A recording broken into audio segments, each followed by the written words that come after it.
Ladies and gentlemen, good evening and welcome back to our YouTube channel once again. And it is my hope and prayer that this video is actually going to find you guys in good health. Personally, I am fine as you can see. Kisumu is also fantastic. And maybe you could also let me know where you are watching the video from. The county or the country in case you are out of the republic. Ladies and gentlemen, William Ruto has reshuffled his cabinet. And due to public demand, I want to briefly explain to you guys the objective of that cabinet reshuffle. I normally like taking my time, but many subscribers have actually asked me to say something about it. So without any further ado, ladies and gentlemen, let us go through that cabinet reshuffle. But there are 2 or 3 quick things that I've observed. The first thing I've observed is that William Ruto has not fired any cabinet secretary. What he has done, he's moved them. One from here, there, another one give some roles taken from him, another one added. The other thing I've also observed is that William Ruto has tried so hard to retain some of the ministries which he had actually promised to retain in the mountain during his campaigns. Let us begin by going through this cabinet reshuffle. Musalia Mudavadi, who is the prime cabinet secretary, is also now the cabinet secretary for foreign affairs and diaspora affairs. That's huge development. First of all, by appointing Musalia Mudavadi as the Minister for Foreign Affairs and Diaspora Affairs, it simply means that Alfred Mutua has now been demoted. Because after the president, the deputy president, the prime cabinet secretary, minister for finance, probably minister for foreign interior, the next powerful ministry is Somali Ministry for Foreign Affairs. That ministry was previously held by Alfred Mutua, now gone. But what does that appointment supposed to achieve? For me, I'm looking at it as a strategy of rewarding Musalia Mudavadi. I think William Ruto has realized that either Musalia Mudavadi is competent or William Ruto is actually trying to checkmate Rigathi Gachagua. I'm sure 100% that Rigathi Gachagua is not going to sleep tonight because of that appointment. I am sure right now, Rigathi Gachagua probably is headed to State House to ask questions why Musalia Mudavadi has been given this role. Of course, maybe Rigathi Gachagua forgot that Raila Odinga stopped the idea of going to State House because his role was to put traps for Raila Odinga everywhere at State House. But that appointment of Mudavadi as the Minister for Foreign Affairs means 3 things. Number 1, the ministry is now going to add more budget for Musalia Mudavadi. So Musalia Mudavadi, apart from being the prime cabinet secretary, he now has a ministry, which is for foreign affairs, with a bigger budget. So Musalia Mudavadi will now have a bigger budget. He will now be able to move his people here, transfer them there. He has now a bigger budget. Number 2, it also means that Musalia Mudavadi will now have more reach globally. Like, I'm sure you read today, Musalia Mudavadi was headed to Burundi. He was on Air Force One to meet with the president there. Those privileges are never reserved for Rigathi Gachagua. So he's now going to have more of those meetings. Apart from going in his capacity as a prime cabinet secretary, now he's the Minister for Foreign Affairs. It also means that Musalia Mudavadi is now going to have more engagement with the diplomatic community. That's a big blow, in my view, to Rigathi Gachagua. Remember, Musalia Mudavadi is really supporting the bipartisan talks. Rigathi Gachagua is opposed to that talk. So for me, I tend to think that Rigathi Gachagua should start figuring out his position in Kenya Kwanza. That's number 1. Let us go to the second one, Moses Kuria. Moses Kuria has now been appointed as cabinet secretary for public service, performance, and delivery management. Of course, that's also a good ministry.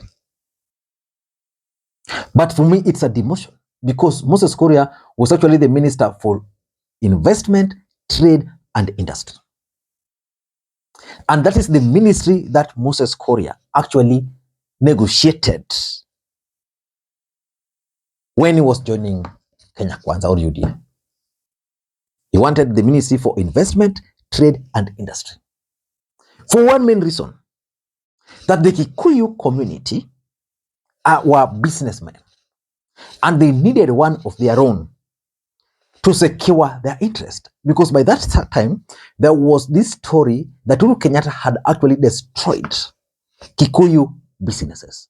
So Moses Kuria was brought on board, and this is something he negotiated for, to serve that purpose. The truth of the matter is that Moses Kuria will now not have that privilege.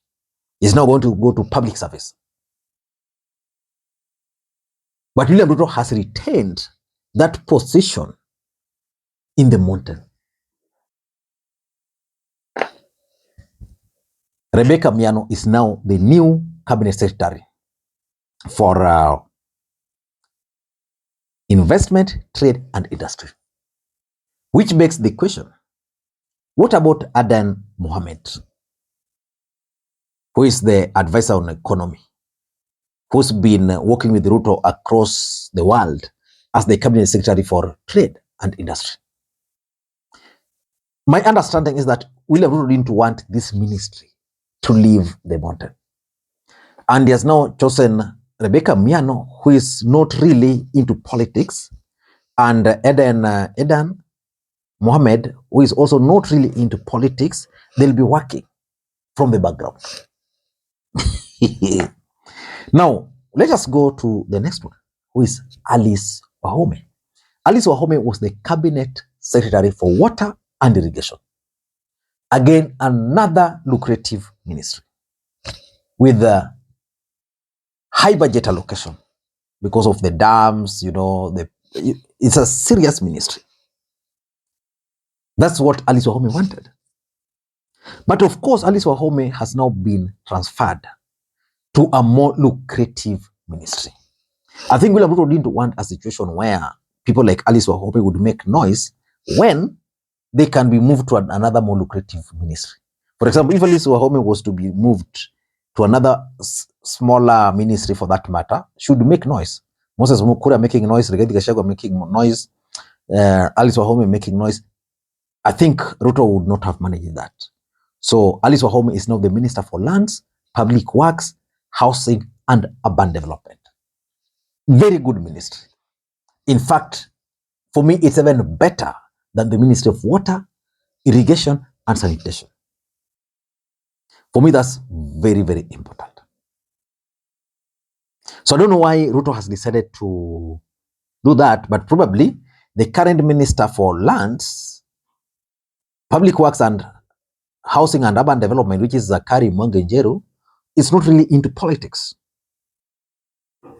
And maybe he was not performing according to Ruto's. So for Ruto's politics, a change is not a bad thing. Replacing Alice Wahome with Njeru. Then William Ruto has now also, because of those development, Penina Malonzi has now been named the Minister for Cabinet Secretary for East Africa Community. That's where Miano was. And Alfred Mutua. What do you think informed William Ruto's decision to demote Alfred Mutua? Because for me, Alfred Mutua is the biggest loser. Why? Alfred Mutua was in Australia just the other day. And I was reading some comments from Kenyans in Australia that he was just there meeting families, doing his private things. Then finally he ended up with one single meeting. Why do you think Alfred Mutua has been kicked out? Maybe Ruto wanted Mudavadi or someone stable, or maybe there's something that we might not know. Yeah? But that's a huge blow for Alfred Mutua. Why is it a big blow? When William Ruto appointed Alfred Mutua, it was part of a negotiated deal that Alfred Mutua was going to join Kenya Kwanza and he was going to be given a ministry for foreign affairs. Alfred Mutua became one of the senior most government officials from Ukambani region. By kicking out Alfred Mutua from that high-profile job. Remember, Kalonzo Musyoka is known as a former cabinet secretary, as a former minister for foreign affairs.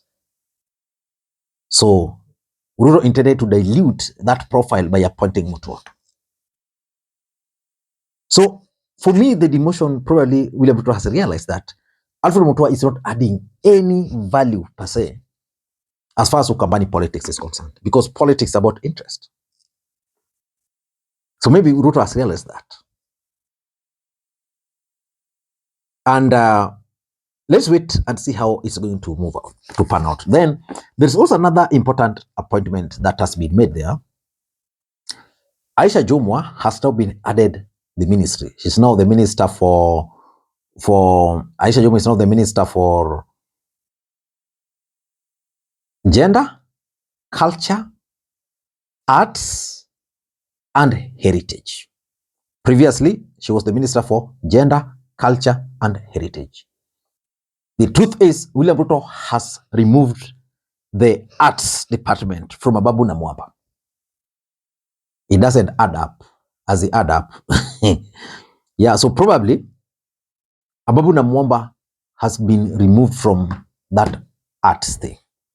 Remember the Talanta Hela, the Aziad Nyasenya's issue, Ababu Namwamba being accused of carrying women to events, So those are the developments. And this funny thing is that William Ruto has also made some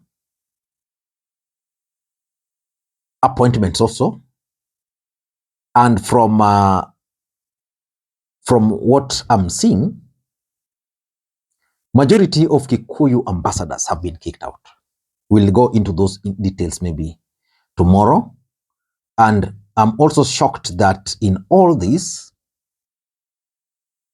Ruto is coming to Luo Nyanza, and I'm not seeing any Luo being appointed.